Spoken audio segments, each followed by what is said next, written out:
কোরবানির মধ্যে 4টা জিনিস অত্যন্ত, আপনারা যারা কোরবানি দিবেন শরীকে দিবেন আর এককভাবে দিবেন, 4টা জিনিসকে আপনার কি করতে হবে, দুরস্ত করতে হবে, সহি করতে হবে।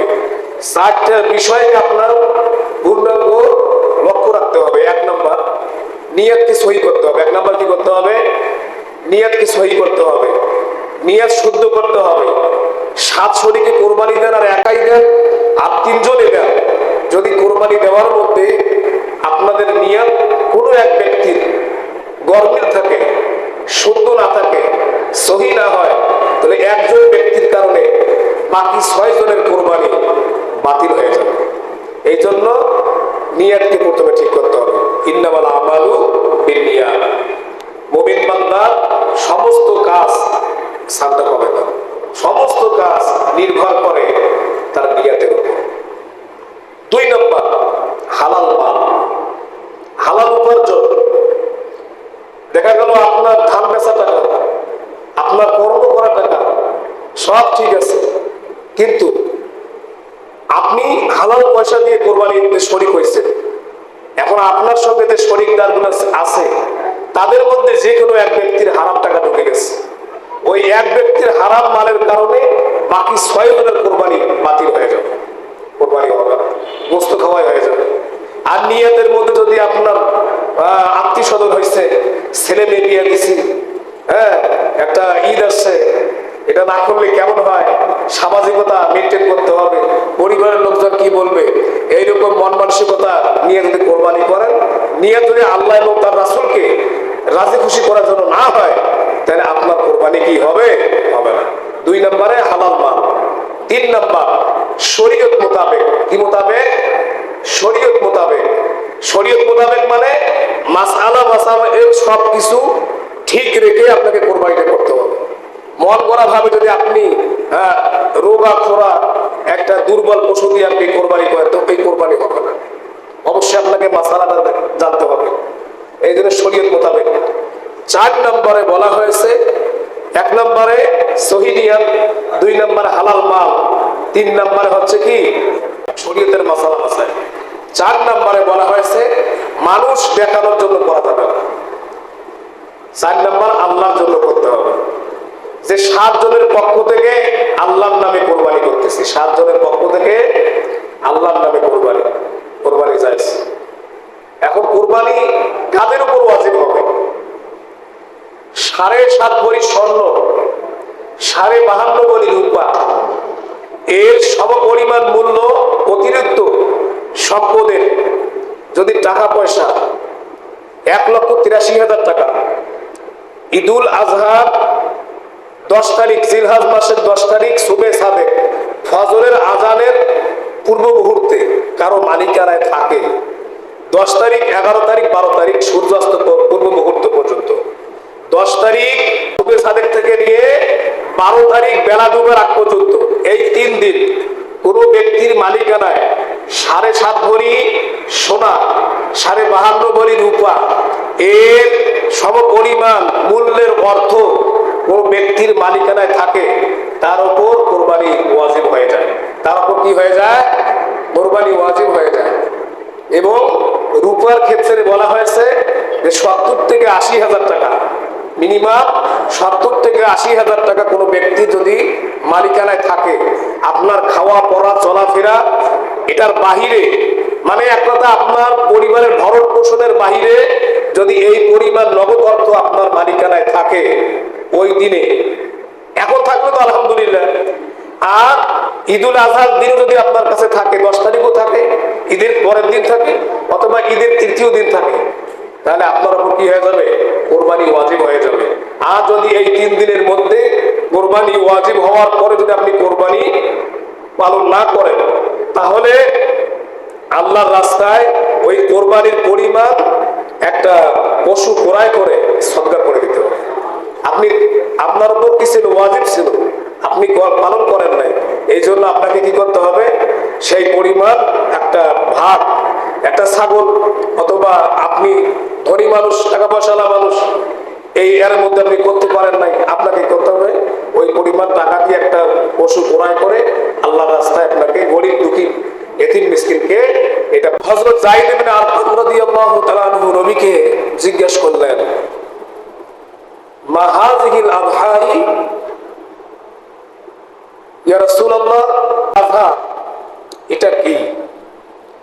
নবী বললেন, সুন্নাত আবিকুম ইব্রাহিম আলাইহিস সালাম, তোমাদের জাতির পিতা হযরত ইব্রাহিম আলাইহিস সালামের সুন্নাত, তার রেখে যাওয়া আদর্শ।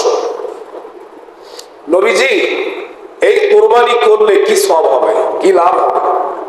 ক্বালু ফামা লানা ফিহা ইয়া রাসূলুল্লাহ, ক্বালা বিকুল্লি শারাতিন হাসানাহ।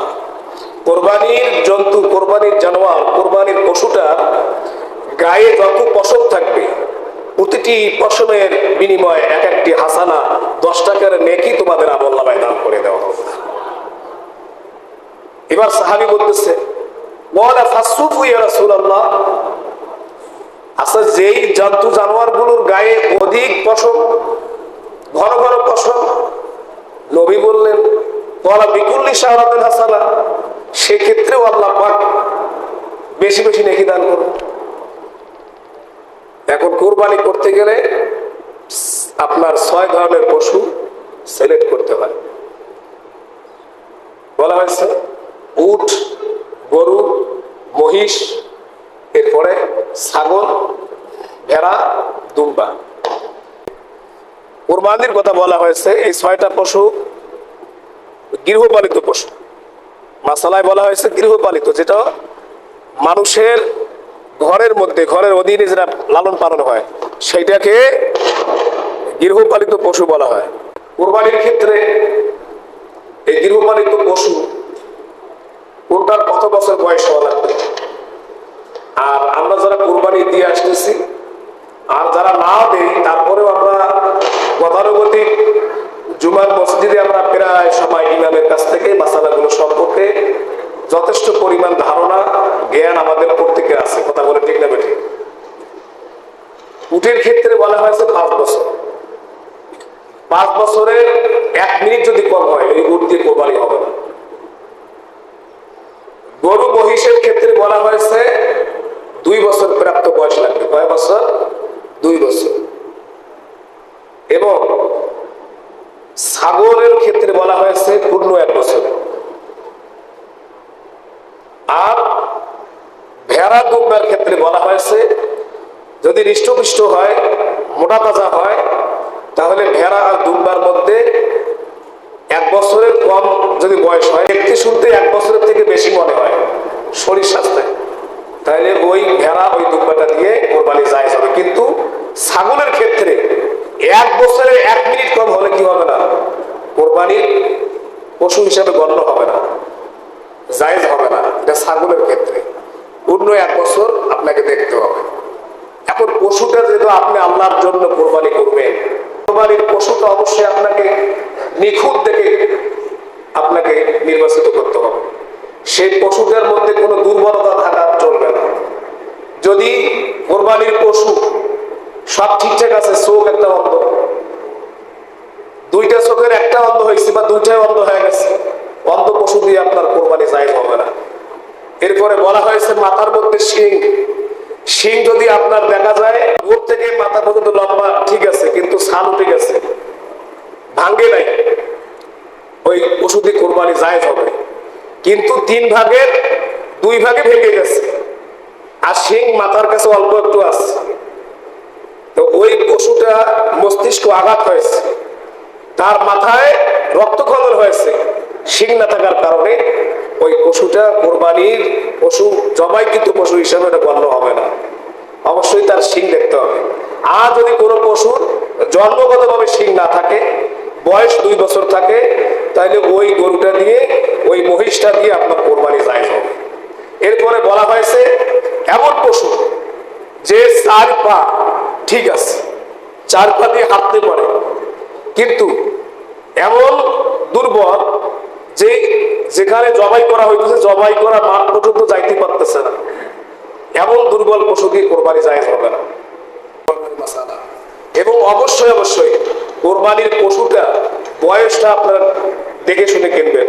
2 নাম্বার, এটা অসুস্থ না সুস্থ এটাও দেখা লাগবে। সুস্থ স্বাভাবিক ভালো দেখে আপনি কোরবানির পশু আপনাকে ক্রয় করতে হবে।